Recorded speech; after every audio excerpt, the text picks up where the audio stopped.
Hitler வந்தாராம் ஒரு தடவை. ஒரு பெரிய கப்பல் மேலே, கப்பலுடைய மேல் தளத்தில் ஹிட்லர் வந்துக்கிட்டு இருக்கார். ஒரு இங்கிலீஷ் கேப்டன் எதிரில் நிற்கிறான். அவனுக்கு பெரிய ஆச்சரியம், இந்த ஆள் எப்படி இப்படி ஒரு தனி மனிதனாக இருந்துக்கிட்டு உலகத்தையே இப்படி இந்த பாடுபடுத்துகிறார் அப்படின்னு சொல்லி, உன்னுடைய வெற்றிக்கு என்ன காரணம்னு கேட்டாராம் அந்த இங்கிலீஷ் கேப்டன். இப்போ ஹிட்லர் சொன்னாராம், என்னுடைய வெற்றிக்கு காரணம் என்கிட்ட வேலை செய்கிற ஊழியர்கள். நான் கிழிச்ச கோட்டை தாண்ட மாட்டாங்க, நான் என்ன சொல்கிறேனோ அதை உடனே செய்வாங்க, ஏன் எதுக்குன்னு எதிர்த்து பேச மாட்டாங்க, அதுதான் என்னுடைய வெற்றிக்கு காரணம் அப்படின்னு சொல்லி அதை நிரூபித்து காட்டுறோம் பார் அப்படின்னு சொல்லி கையை தட்டினாராம் ஹிட்லர். உடனே ஒரு சிப்பாய் அங்கேருந்து லெஃப்ட் ரைட் போட்டு சல்யூட் பண்ணி நின்னான்.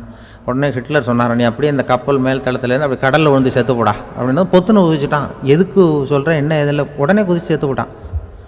இவருக்கு பெரிய ஆச்சரியம் கேப்டனுக்கு. ஹிட்லர் சொன்னார், இதுதான் என்னுடைய வெற்றிக்கு காரணம், தப்பார் இன்னொருத்தனை கூப்பிட்றேன் அப்படின்னு தட்டினா, இந்த பக்கத்துலேருந்து ஒருத்தன் வந்தான், லெஃப்ட் ரைட் நின்னா, நீ இப்படி குதிச்சு செத்து போடா அப்படின்னு பொத்துன்னு குதிச்சுட்டான். எதுக்கு போக சொல்கிறீங்கன்னு ஒன்றுமே கேட்கல, குதினா உடனே குதிச்சுட்டான். அப்போ ஹிட்லர் சொன்னார், இதே மாதிரி என்னுடைய ஒவ்வொரு ஊழியர்களும் இருக்கிறாங்க, நானும் ஊழியர்களை இழக்கிறதுக்கு தயாராக இல்லை, தப்பார் தயாராக இருப்பேன் எப்போதும், தப்பார் இன்னொருத்தர் தட்டுறேன்னு இன்னொருத்தர் வந்தார். எதிர்த்தாப்புலேருந்து ஒருத்தன் லெஃப்ட் ரைட் சல்யூட் அடித்தான். நீயும் குதிச்சு செத்து போடான்ருக்கார் ஹிட்லர். இவனால் பொறுக்க முடியல, இந்த இங்கிலீஷ் கேப்டன் அனாவசியமாக ஒவ்வொருத்தனாக குதிச்சுட்றானேன்னு சொல்லி ஓடி போய் அவனை குதிச்சிட்டான். குதிக்கிறதுக்கு முன்னாடி பிடிச்சி தனியாக எடுத்துகிட்டு போட்டான்.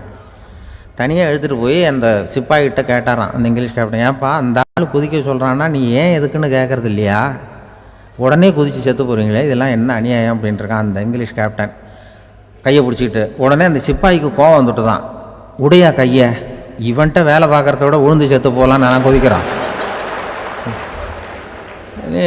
என்ன அனாவசியமாக எதுக்கே இருக்க சொல்கிறேன் அப்படின்னு சொல்லி குதிச்சுட்டானா. அதனால் இந்த உடனே சொல்கிறத செய்கிறாங்க பாருங்கள், அவங்கள நம்பக்கூடாது.